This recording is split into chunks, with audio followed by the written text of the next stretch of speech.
La nuit de Guy de Maupassant. La nuit, cauchemar. J'aime la nuit avec passion. Je l'aime comme on aime son pays ou sa maîtresse, d'un amour instinctif, profond, invisible. Je l'aime avec tous mes sens, avec mes yeux qui la voient, avec mon odorat qui la respire, avec mes oreilles qui en écoutent le silence, avec toute ma chair que les ténèbres caressent. Les alouettes chantent dans le soleil, dans l'air bleu, dans l'air chaud, dans l'air léger des matinées claires. Le hibou fuit dans la nuit, tache noire qui passe à travers l'espace noir, et, réjoui, grisé par la noire immensité, il pousse son cri vibrant et sinistre. Le jour me fatigue et m'ennuie. Il est brutal et bruyant. Je me lève avec peine, je m'habille avec lassitude, je sors avec regret, et chaque pas, chaque mouvement, chaque geste, chaque parole, chaque pensée me fatigue, comme si je soulevais un écrasant fardeau. Mais quand le soleil baisse, une joie confuse, une joie de tout mon corps m'envahit. Je m'éveille, je m'anime. À mesure que l'ombre grandit, je me sens tout autre, plus jeune, plus fort, plus alerte, plus heureux. Je la regarde s'épaissir, la grande ombre douce tombée du soleil. Elle noie la ville, comme une onde insaisissable et impénétrable. Elle cache, efface, détruit les couleurs, les formes, étreint les maisons, les êtres, les monuments de son imperceptible toucher. Alors, j'ai envie de crier de plaisir comme les chouettes, de courir sur les toits comme les chats. Et un impétueux, un invisible désir d'aimer s'allume dans mes veines. Je marche, tantôt dans les faubourgs assombris, tantôt dans les bois voisins de Paris, où j'entends rôder mes sœurs les bêtes et mes frères les braconniers. Ce qu'on aime avec violence finit toujours par vous tuer. Mais comment expliquer ce qui m'arrive? Comment même faire comprendre que je puisse le raconter? Je ne sais pas, je ne sais plus, je sais seulement que cela est. Voilà. Donc hier était-ce hier? Oui, sans doute. À moins que ce ne soit auparavant, un autre jour, un autre mois, une autre année, je ne sais pas. Ce doit être hier pourtant, puisque le jour ne s'est plus levé, puisque le soleil n'a pas reparu. Mais depuis quand la nuit dure-t-elle? Depuis quand? Qui le dira? Qui le saura jamais? Donc hier, je sortis, comme je fais tous les soirs, après mon dîner. Il faisait très beau, très doux, très chaud. En descendant vers les boulevards, je regardais au-dessus de ma tête le fleuve noir et plein d'étoiles, découpé dans le ciel par les toits de la rue, qui tournait et faisait onduler comme une vraie rivière ce ruisseau roulant des astres. Tout était clair dans l'air léger, depuis les planètes jusqu'au bec de gaz. Tant de feux brillaient là-haut et dans la ville que les ténèbres en semblaient lumineuses. Les nuits luisantes sont plus joyeux que les grands jours de soleil.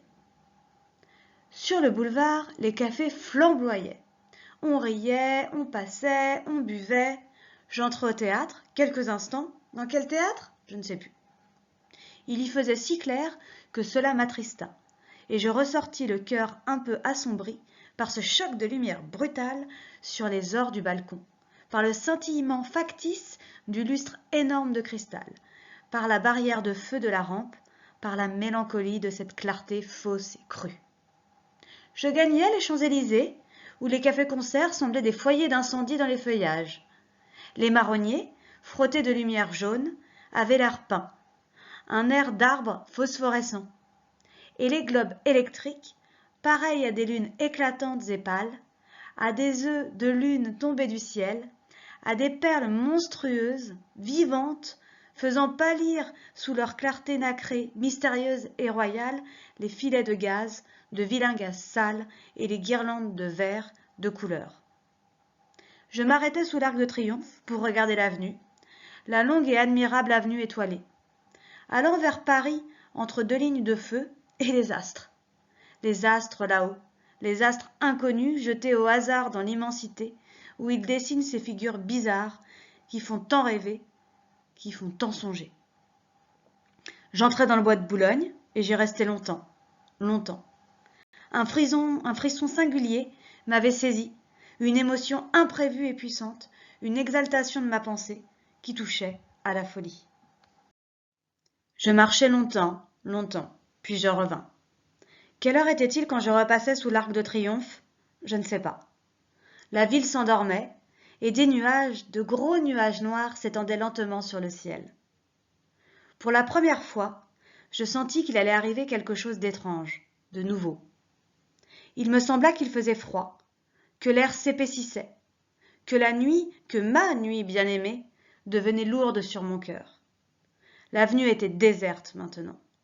Seuls, 2 sergents de ville se promenaient auprès de la station des fiacres, et sur la chaussée à peine éclairée par les becs de gaz qui paraissaient mourants, une file de voitures de légumes allait aux halles.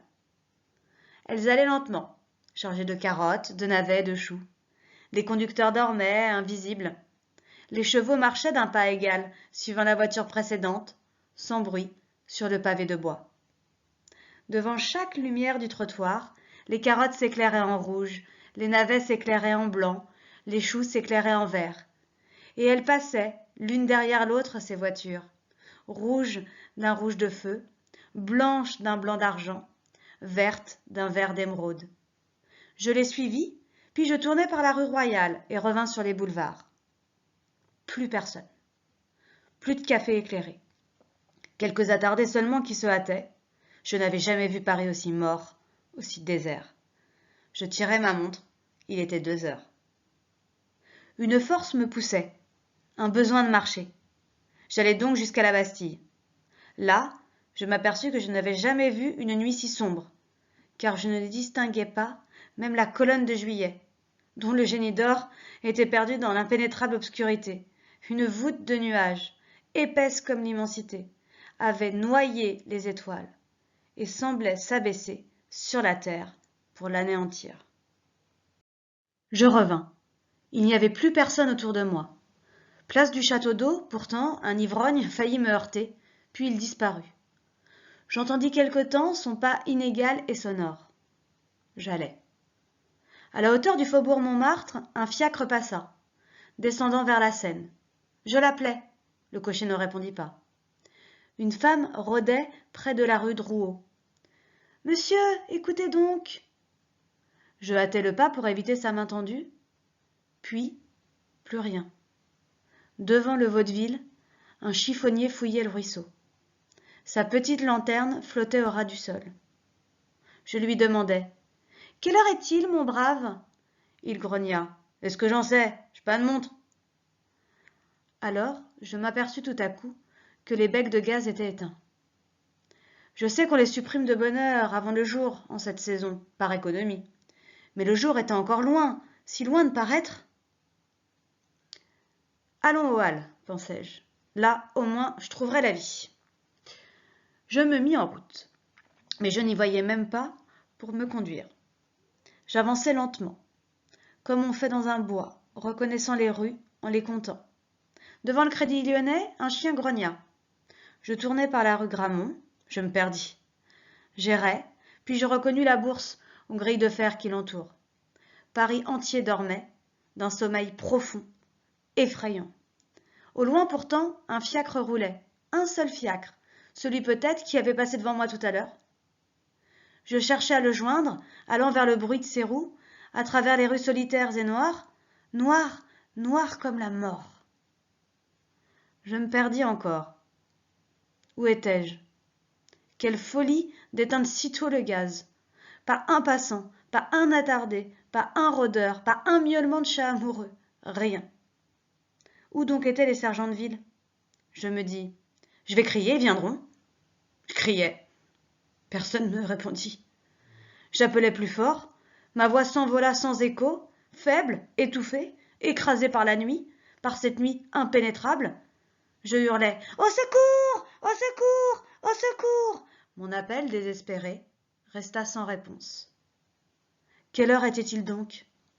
Je tirai ma montre, mais je n'avais point d'allumette. J'écoutais le tic-tac léger de la petite mécanique avec une joie inconnue et bizarre. Elle semblait vivre. J'étais moins seule. Quel mystère! Je me remis en marche comme un aveugle, en tâtant les murs de ma canne, et je levais à tout moment mes yeux vers le ciel, espérant que le jour allait enfin paraître. Mais l'espace était noir, tout noir, plus profondément noir que la ville. Quelle heure pouvait-il être? Je marchais, me semblait-il, depuis un temps infini, car mes jambes fléchissaient sous moi, ma poitrine haletait et je souffrais de la faim horriblement. Je me décidai à sonner à la première porte cochère. Je tirai le bouton de cuivre et le timbre tinta dans la maison sonore. Il tinta étrangement, comme si ce bruit vibrant eût été seul dans cette maison. J'attendis. On ne répondit pas. On n'ouvrit point la porte. Je sonnai de nouveau. J'attendis encore. Rien. J'eus peur. Je courus à la demeure suivante, et 20 fois de suite je fis résonner la sonnerie dans le couloir obscur où devait dormir le concierge. Mais il ne se réveilla pas. Et j'allai plus loin, tirant de toutes mes forces les anneaux ou les boutons, heurtant de mes pieds, de ma canne et de mes mains les portes obstinément closes. Et tout à coup, je m'aperçus que j'arrivais aux halles. Les halles étaient désertes, sans un bruit, sans un mouvement, sans une voiture, sans un homme, sans une boîte de légumes ou de fleurs. Elles étaient vides, immobiles, abandonnées, mortes. Une épouvante me saisit. Horrible. Que se passait-il? Oh, mon Dieu, que se passait-il? Je repartis. Mais l'heure, qui me dirait l'heure? Aucune horloge ne sonnait dans les clochers ou dans les monuments. Je pensais. Je vais ouvrir le verre de ma montre et tâter l'aiguille avec mes doigts. Je tirai ma montre. Elle ne battait plus. Elle était arrêtée. Plus rien, plus rien. Plus un frisson dans la ville. Pas une lueur. Pas un frôlement de son dans l'air. Rien. Plus rien. Plus même le roulement lointain du fiacre. Plus rien. J'étais au quai, et une fraîcheur glaciale montait de la rivière. La Seine coulait-elle encore? Je voulus savoir. Je trouvai l'escalier, je descendis. Je n'entendais pas le courant bouillonner sous les arches du pont. Des marches encore, puis du sable, de la vase, puis de l'eau. J'y trempais mon bras, elle coulait, froide, froide, froide, presque gelée, presque tarie, presque morte. Et je sentais bien que je n'aurais plus jamais la force de remonter, et que j'allais mourir là, moi aussi, de faim, de fatigue et de froid. 14 juin 1887.